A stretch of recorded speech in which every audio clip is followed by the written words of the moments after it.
दोस्तों आज की वीडियो के अंदर हम बात करने वाले हैं निप्पॉन इंडिया गोल्ड 20 का एक छोटा सा रिव्यू करने वाले हैं। देखिए निप्पॉन इंडिया गोल्ड 20 है वो दुनिया के अंदर ग्लोबली 6th नंबर पे चल रही है। अगर हम एयूएम के हिसाब से बात करेंगे तो ग्लोबली ये ईटीएफ 6th नंबर पे चल रहा है। एयूएम के मामले में रिटर्न्स के मामले की बात तो यहाँ पे नहीं हो रही है।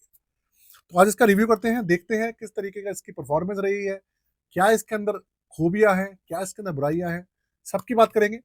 दोस्तों एंड तक बने रहिएगा, चैनल को सब्सक्राइब कर लीजिएगा और वीडियो को लाइक जरूर करके जाइएगा। चलिए शुरू करते हैं। कंप्यूटर स्क्रीन आपके सामने चालू हो चुकी है। ईटीएफ का नाम है निप्पॉन इंडिया ईटीएफ गोल्ड 20। सबसे पहले आपको मैंने बता दिया कि ये इंटरनेशनली 6th नंबर पे रैंक कर रहा है अभी के हिसाब से, एयूएम के हिसाब से। एक साल का आप इसका एवरेज देख लीजिए, 75.87% चल रहा है अभी के समय में इसका एवरेज। और एनएवी इसका चल रहा है 127 रुपए 3 पैसे, 127 रुपए से ज्यादा है। रिटर्न्स वाले पोर्शन में चलते हैं, वहां पर इसका जो रिटर्न है वो देखते हैं कि कैसा रहा है पिछले जब से लॉन्च हुआ है। देखिए ये जो स्कीम है काफी ज्यादा पुरानी है, तो इसका जो डेटा है लंबा चौड़ा डेटा है हमारे पास चेक करने के लिए, रिव्यू करने के लिए। देखो भाई 10 साल का जो एवरेज है इसका वो है 16.63%। 7 साल का है 23.12%। 5 साल का है 25.17%। 3 साल का 38.08। 1 साल का मैंने बता दिया करीबन 76% के आसपास। 6 महीने का 52% से ऊपर है। 3 महीने का 22% से ऊपर है। और 1 महीने का 8.75% से ऊपर है। तो आप देखिए कहीं पर भी ये नेगेटिव अभी तक नहीं है। और गोल्ड है, और आपको पता है कि भैया जो गोल्ड है वो करेंसी को बैक करता है। जो हमारे भारतीय रुपीज है या डॉलर है, किसी को भी देख लीजिए आप, करेंसी को जो सुरक्षा प्रदान करता है वो गोल्ड करता है। इसके बारे में अगर आपको डिटेल में नहीं पता तो आप कमेंट कीजिएगा, मैं आपको इसके बारे में डिटेल में एक प्रॉपर वीडियो बताऊंगा कि कैसे करेंसी को ये सपोर्ट करता है। तो अगर आप देखेंगे यहाँ पे बेंचमार्क को, तो ये बेंचमार्क से आप कहेंगे ये बेंचमार्क को बीट नहीं कर पा रहा। 10 साल में बेंचमार्क ने 18.28 रिटर्न दिया है, ये 16.63 है। और अगर आप देखेंगे हर जगह पर बेंचमार्क इससे हल्का से ऊपर ही है।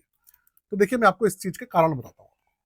एक्चुअल में ये जो ईटीएफ है ये एक बेंचमार्क को सपोर्ट करता है। बेंचमार्क कौन है इसका? Domestic price of gold.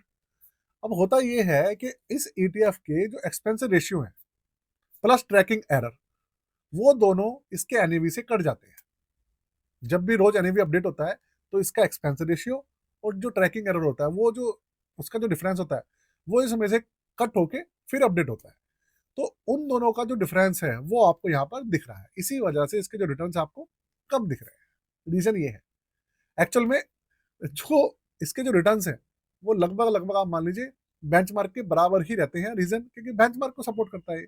एक पोर्टफोलियो की बात करूं अगर मैं, ये देखिए आप 98.66% इसके अंदर गोल्ड है। देखिए सारा कुछ गोल्ड है इसके अंदर, और बाकी 1-1.5% जो है वो इन्होंने कैश बचाया हुआ है। 8 मार्च 2007 को लॉन्च हुआ था ये, तो मतलब अगले साल इसको 20 साल हो जाएंगे। उसके अलावा बेंचमार्क इसका डोमेस्टिक प्राइस ऑफ गोल्ड है, मैंने आपको बता ही दिया इसके बारे में। मतलब जो गोल्ड के प्राइस है उसके साथ ये लिंक है, बंधा हुआ है। जैसे जैसे ऊपर नीचे होता है वो इस तरीके से इसके जो रिटर्न है एनएवी है ऊपर नीचे होते हैं। ओपन एंडेड स्कीम है ये। एक्सपेंसिव रेशियो इसका 0.80% है। इसी वजह से आपको जो इसका इंडेक्स है, जो इंडेक्स के रिटर्न है और इसके जो रिटर्न है उसके अंदर फर्क आपको देखने को मिलता है। जब से लॉन्च हुआ है तब से अभी तक 14.68% का इसने एवरेज दिया है। 59,000 करोड़ इसका एयूएम है। आप सोचो एयूएम कितना हैवी है, 59,000 करोड़। और इसके अंदर मिनिमम इन्वेस्टमेंट जो दिख रही है वो 10,000 करोड़ रुपए दिख रही है। लॉक इन पीरियड किसी भी तरीके का इसके अंदर नहीं है, और एग्जिट लोड इसका 0 है। अब इसके पॉजिटिव और मैं नेगेटिव साइड की बात करता हूँ। देखो इसका जो नेगेटिव साइड है वो एक ही है, वो है इसका एक्सपेंसिव रेशियो। देखिए 0.80%। अगर आप कोई सा भी गोल्ड ईटीएफ उठा के देख लेंगे, गोल्ड फंड उठा के देख लेंगे, किसी के अंदर भी आपको इतना एक्सपेंसिव रेशियो देखने को नहीं मिलने वाला। इकलौता ऐसा ईटीएफ है ये जिसके अंदर इतना ज्यादा एक्सपेंसिव रेशियो है। गोल्ड ईटीएफ की बात कर रहा हूँ। आप टाटा देखिए, एसबीआई और कोई सा भी उठा के देख लो आप किसी भी कंपनी का, उसमें आपको एक्सपेंसिव रेशियो इससे कम मिलेगा। दूसरी बात ये इसका नेगेटिव नेगेटिव पॉइंट है सिर्फ अकेला। पॉजिटिव पॉइंट की बात करूंगा तो देखो 6 नंबर पे चल रहा है वर्ल्ड के अंदर। रिटर्न्स तो सबके लगभग लगभग एक जैसे ही रहते हैं, तो रिटर्न्स के ऊपर तो बात करनी बेकार है। इंडेक्स के ऊपर है ये। एक अच्छे म्यूचुअल फंड हाउस की तरफ से आता है, और इसकी एक अच्छी खासी रेपो है मार्केट के अंदर। और इस कंडीशन में अगर आप अपना पोर्टफोलियो बनवाना चाहते हैं, आप अपना पोर्टफोलियो रिव्यू कराना चाहते हैं, रिव्यू कराते रहिएगा। रिव्यू कराने से आपका ये है कि जो आपको पता रहता है कि भैया पोर्टफोलियो अच्छा चल रहा है। नया बनवाना चाहते हैं तो नया भी बनवा सकते हैं। डिस्क्रिप्शन के अंदर मैंने दिया हुआ है व्हाट्सएप नंबर, चार्जेस है 999 रुपये, आप जाकर हमसे जुड़ सकते हैं। आज के लिए इतना ही। जय हिंद, वंदे मातरम।